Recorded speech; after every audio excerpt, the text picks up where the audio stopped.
শুয়ে আছি এখন। আমার পেটের উপর, ঠিক পেটের উপর উঠে শুয়েছে। আমি তো এখন পড়াতে যাব, কিচ্ছু করার নেই, নামাতে হবে। খারাপ লাগছে তো কি করব। দেখো চুপচাপ ঘুমোচ্ছে। আর আমি যদি একবার উঠে যাই, তোর অভ্যাস হলো, আমি সে যত মাঝরাত হোক বা যা হোক না কেন, ও উঠে যাবে। ওর ঘুম এত পাতলা যা আমি উঠলে ওর উঠতে হবে। আর আমি ঘুমোলে সঙ্গে সঙ্গে ঘুমিয়ে নেয়। কি বলবো আর কি। আমি তখন পড়াতে যাব এক স্টেশন দূরে, গোবরডাঙ্গাতে। তো এতক্ষণ ওকে আটকে রাখতে হবে, নইলে ও ছুটে চলে যাবে, খুঁজে পাবো না কোথাও, বাবা মা পারবেও না খুঁজতে। কুটুস,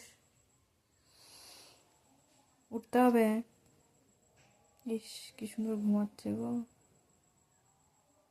চোখ অর্ধ বোঝা না কি, বুঝতে পারছি না।